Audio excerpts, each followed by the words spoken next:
Abbaa dhimbiibbaa suukii ruudaa, walaab galeessa, abbaa jila fixeensa jiidhaa, olooraa seedhadhaa baase, abbaltii suteet gadaa uume.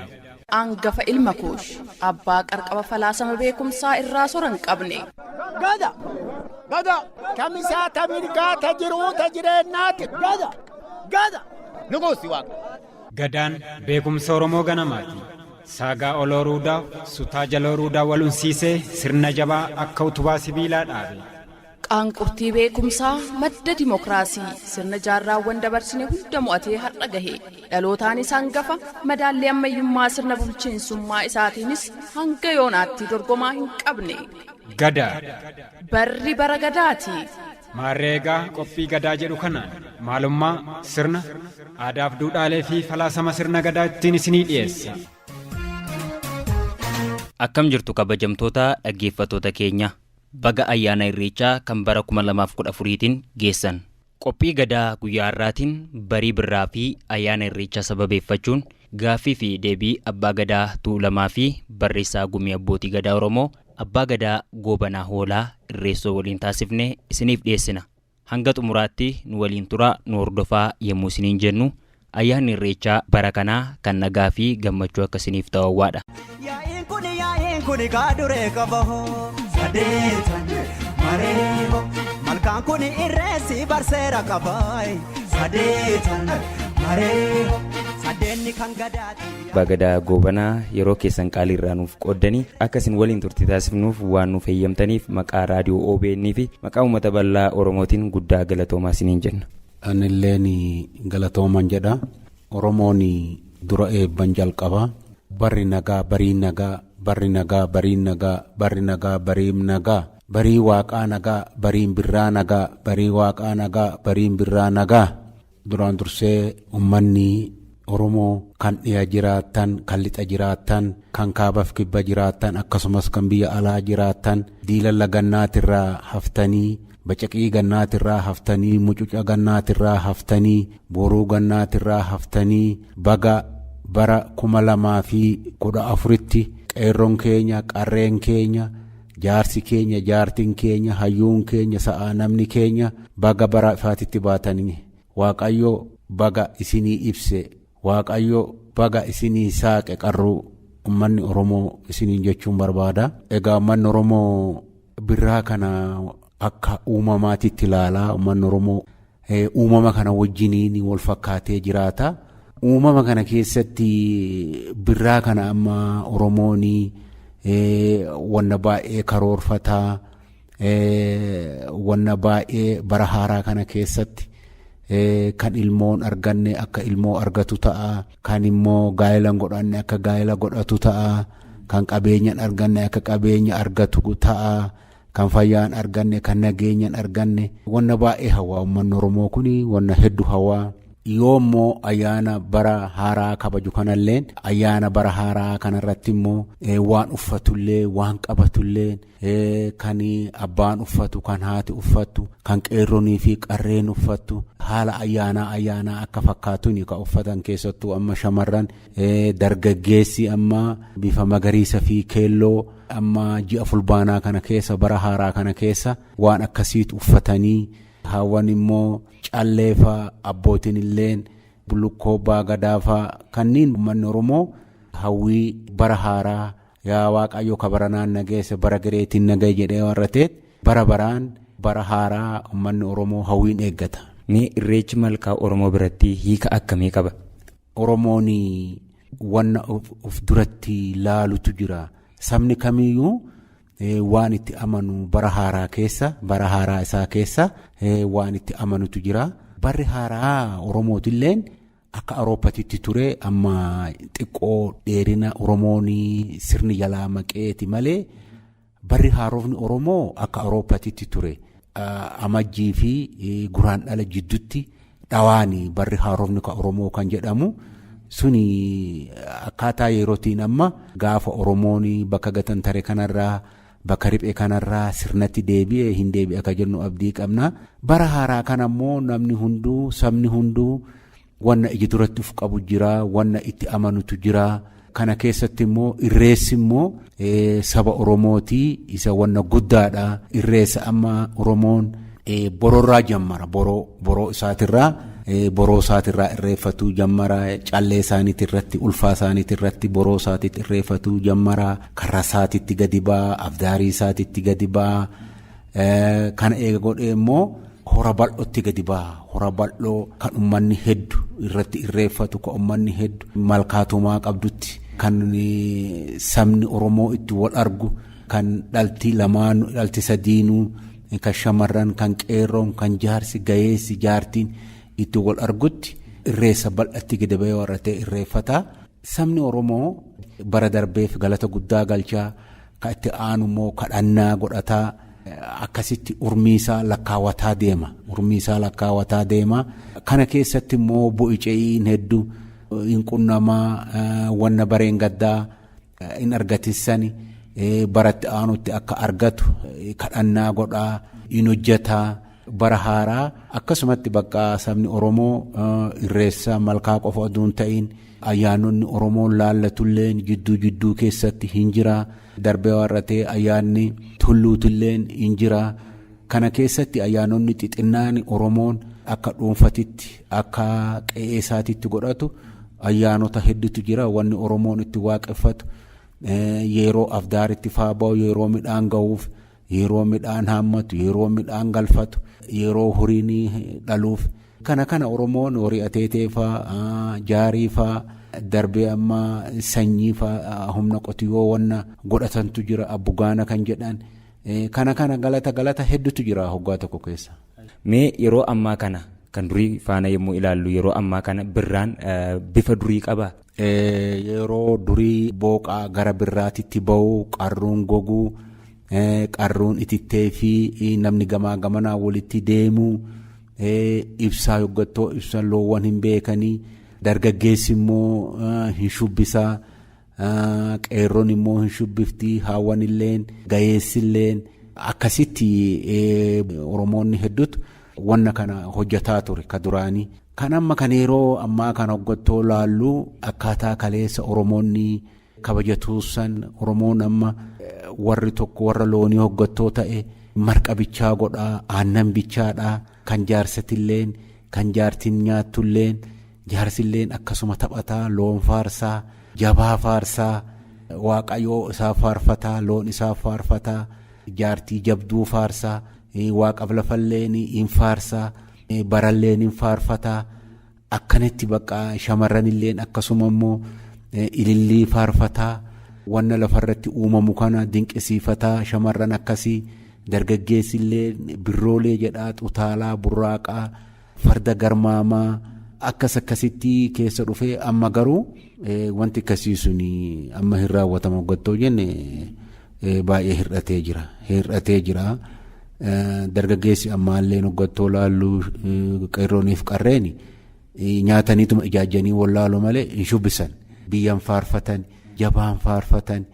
Amma qeerroon keenya kan faarfamu amma kaleessa jabaa amma Taaddasaa Birruu, Agarii Tulluu, maalii kan jennu kuni tama duraaniif faarsan, tama duraaniitti, jabaa duraaniitti. Amma dhaloonni keenya kunu qeerrooniif qarreen keenya kuni seenaa guddaa hojjetee jira. Kan wareegames faarfatutu irra jira. Yeroo qaban kana keessatti, bara haaraa kana keessatti weelluu, sokoo fi sorgoon waan jaalatanillee waan jibbanillee faaruu san keessatti ibsatutu irra jira. Amma kana godhaa dargaggeessa ammaa hoggattoo jennu hin godhu, nyaataa, garaanitti ulfaataa, fardaas hin galmaamuu, qarreenis qeerronis hin taphatanii, hin utaalanii. Bakka inumaayyuu iddoo tokkotti warruma duraan taphate kana sagalee isaa bananiituma akkasuma olii gadi sosso'an malee duudhaa fi safuu kaleessaa sanitti hin sosso'u. Gaaffii gosa xumuraatiin kanan isiniif dhiyeessu. Egaan yeroo ammaa uummanni Oromoo guutuu biyyattiis ta'e biyya alaaf keessaa jiru kan inni hawwii guddaadhaan eeggachaa jiru irreechadha. Kanaan wal ilaalchisee dhaamsi hin qabda yoo jiraate? Ani dhaamsini uummata Oromooti qabu.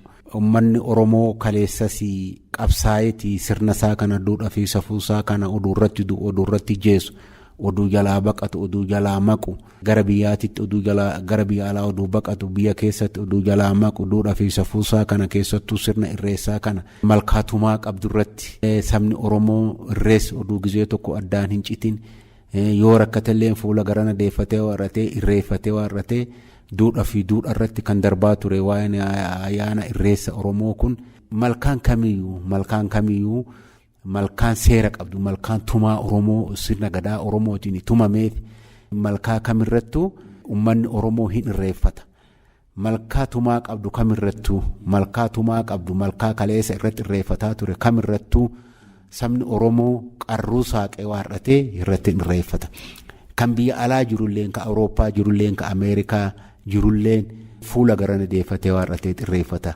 ilmi Oromoo kan aadaa fi safuu qabu kanaafuu irreessi keenya hin hafu keessattuu ayyaanni irreessaa hora Finfinnee ummata Oromootii seenaa guddaadha ummata Oromootii xiiqii guddaadha.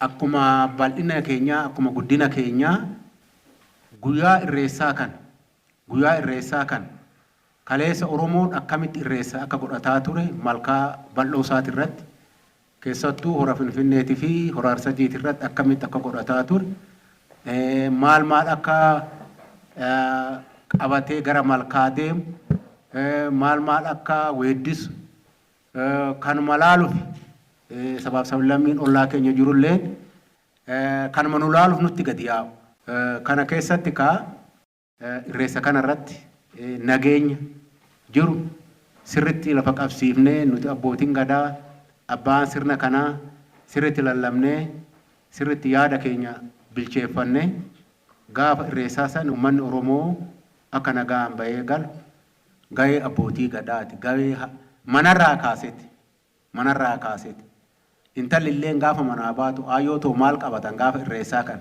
ilmi illeen gaafa manaa bahu maal qabatanii ba'an akkamitti galan akkamitti achi turan kanalleen sirritti walitti himuu sirritti wal qabachiisutu nurra jira. Ka jedhu dhaamsa dabarsaaf.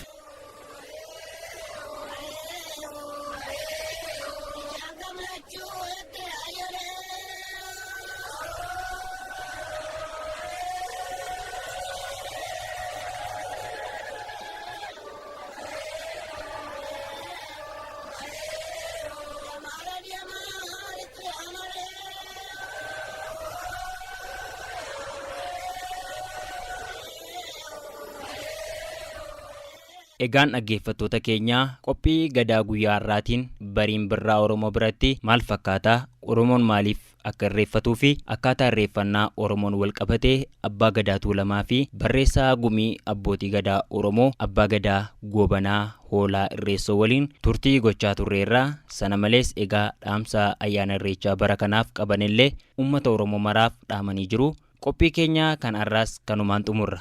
Ayyaanni ayyaana gammachuu fi milkii akkasiniif ta'u hawaa qophicha qopheessee kan isiniif dhiyeessaa ture ani Enook Baqqalaatii gulaalaan ammoo Abdusalaam Mohammadidha qophiilee raadiyoo OBN afan waliin turtii gaarii.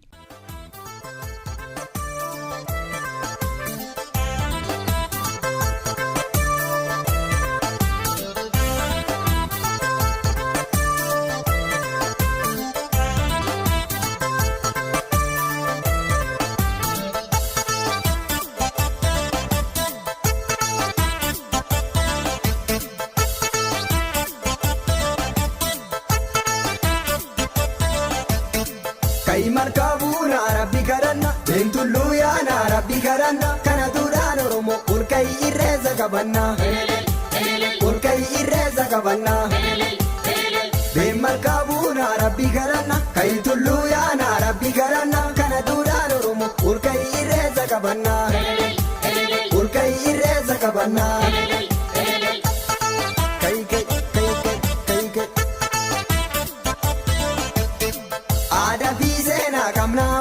Ada bisena kamna amanti kenyu bawaage fannan kallajatuma Oromooti kallajatuma Oromooti duudha irreessa marga qabanne duudha irreessa marga qabanne isaratti tokkicha galanni siyaa ga'u jenne galanni siyaa ga'u jenne Boranaa barreentu marti Oromoo Boranaa barreentu marti Oromoo shanan gadaa wal gajagunoo galata rabbii gajagunoo kai markabuuna rabbi karanna beentulluu yaana rabbi karanna kana duudhaan oromoo urkai irreessa qabanna urkai irreessa qabanna kai kai kai kai kai kai kai kai kai kai kai kai kai kai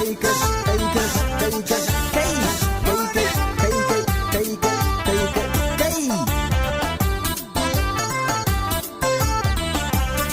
waaqeffannaan dura bamantii keenya olka'i markaa deemna waaqeffannaan dura bamantii keenya olka'i markaa deemna waaqeffannaan dura bamantii keenya olka'i markaa deemna waaqeffannaan dura bamantii keenya olka'i markaa deemna dhawee hadaan gammanne gadaan kuufa miidha birraanis bari'e oromoo martuu dhiiraaf dubartii yaa'e malkaaf tulluutti walga'e ini jedha galata rabbii isaatiif waa shanan gadaa hundi ba'e foolleef doorii lubni dabalee yaa'e gammalee sirbaan achi ga'e waddeessaa fi kallacha bokkuu muude eebbisee hayyuun dura ba'e waaqeffannaan duudha bamantii keenya olka'i markaa deemna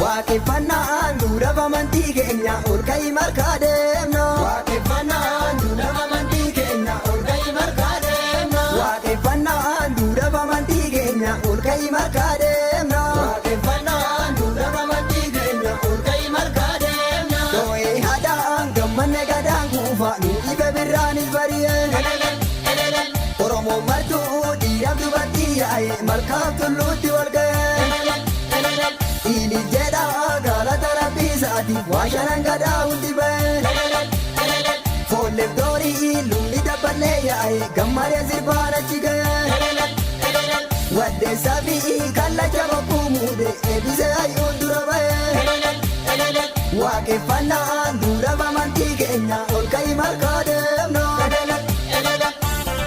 kai kai kai kai kai kai kai kai kai kai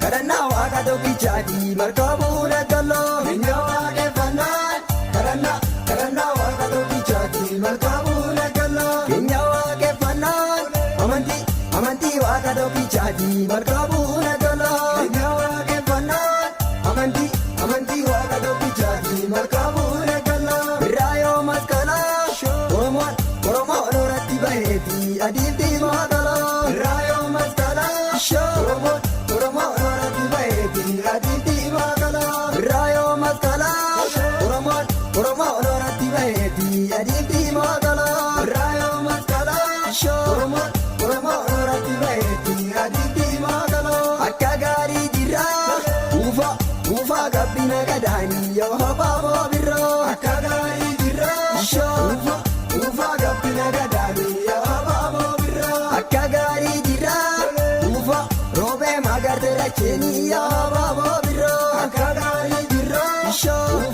roobee magarte lacheenii yoo habaaboo birroo uufaa gabbina gadaanii yoo habaaboo birroo roobee magarte lacheenii yoo habaaboo birroo uufaa gabbina gadaanii yoo habaaboo birroo roobee.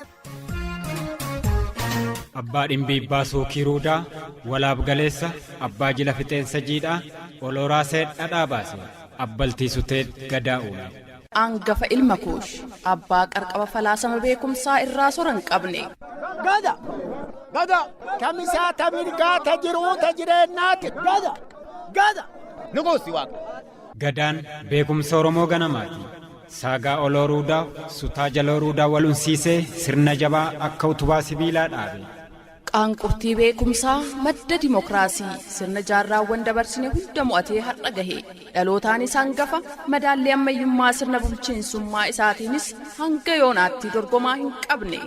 Gadaa barri bara gadaati Maarreegaa qophii gadaa jedhu kanaan maalummaa sirna aadaaf duudhaalee fi falaasama sirna gadaa ittiin isinii dhiyeessa.